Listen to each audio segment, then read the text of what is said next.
जय श्री नारायण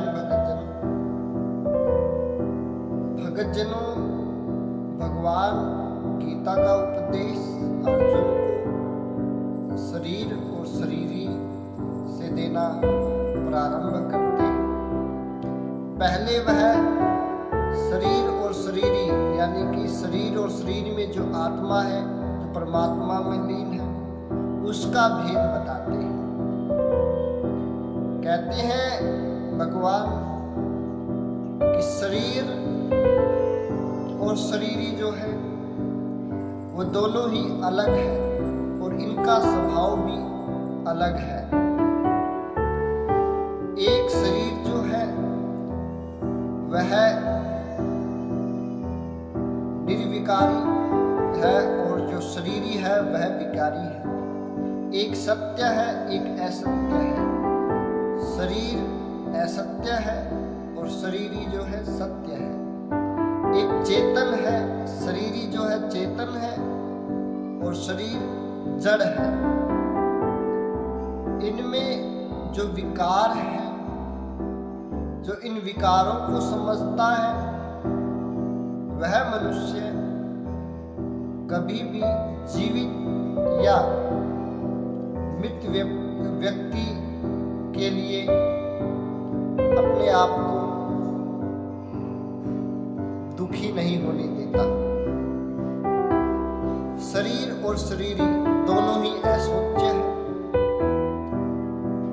शरीर का स्वभाव निरंतर नष्ट होना, प्रतिपल क्षण में नष्ट होना है, जो हमारे साथ कभी नहीं रहता।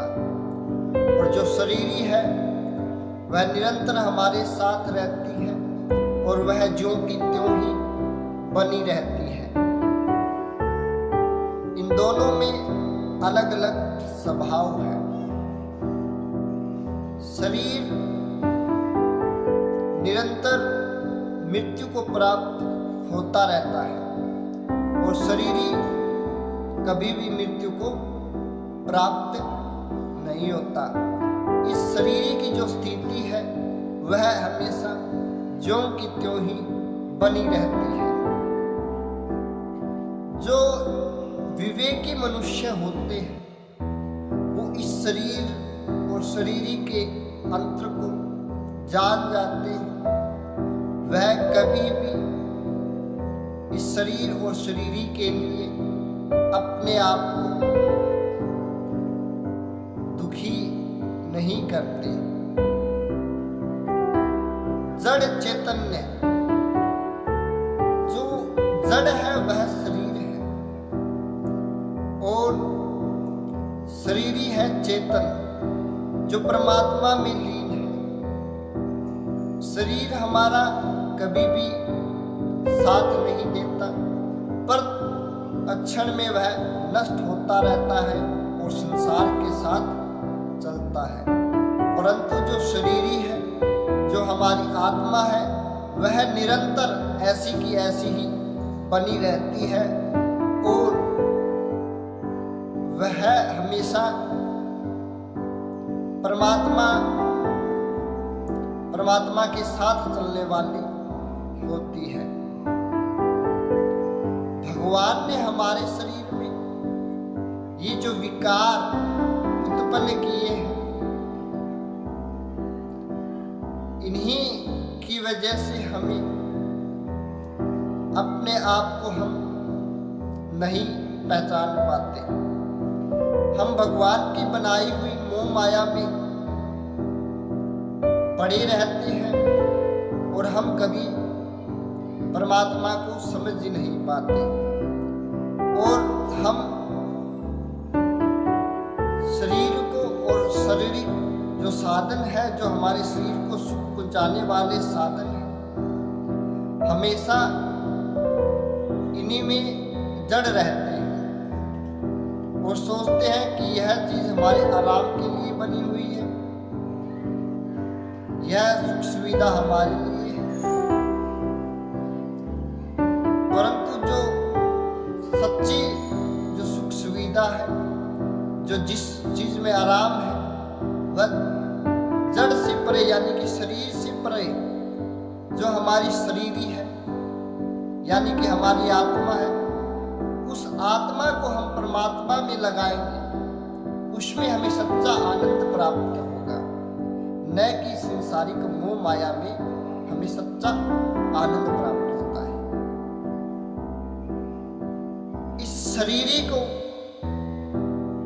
परमात्मा चेतन में लगा देते हैं, तो हमें हमारे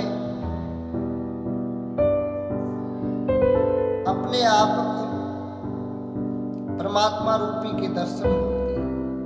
और इस शरीर के सुख के लिए हम अपने आप को भौतिक सुखों के लिए इस संसारिक मोह माया में लगा लेते हैं, तो इसमें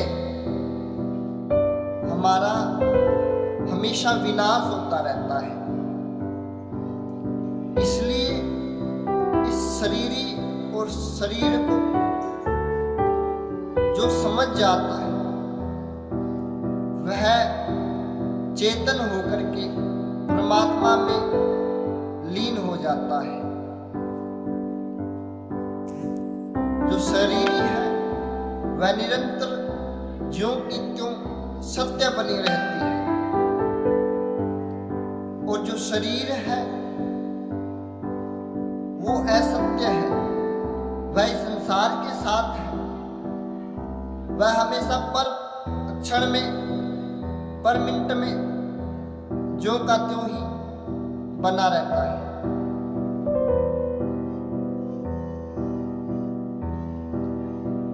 तो हमें जैसे उदाहरण के लिए हम आपको बताते हैं, जो शरीर है वह शरीर एक सिनेमा हॉल में हम जैसे कोई फिल्म देखने जाते हैं, तो उस फिल्म में स्क्रीन लगी होती है और हम देखते हैं। तो जैसे वह पिक्चर आगे बढ़ती जाती है, फिल्म आगे बढ़ती जाती है, उसमें पर क्षण में नए सीन आते रहते हैं। इसी प्रकार हमारा शरीर है जो पर क्षण में बदलता रहता है और इस संसार के साथ चलता रहता है। और जो शरीरी है वो हमारी ज्यों की त्यों ही बनी रहती है, और हमें निरंतर शरीरी को परमात्मा में लगाना चाहिए, जिससे परमात्मा रूपी के दर्शन हो और हमारा कल्याण हो। और जो इस शरीर और शरीरी के भेद को जानता है वह अपने आप को कभी भी दुखी नहीं करता, न ही जीवित के लिए और न ही मृत जीव के लिए। वह हमेशा निरंतर भगवान के दर्शन करता रहता है। तो आपको ऐसी ही कथाएं इसी चैनल पर मिलती रहेंगी। बोलिए श्रीमन नारायण।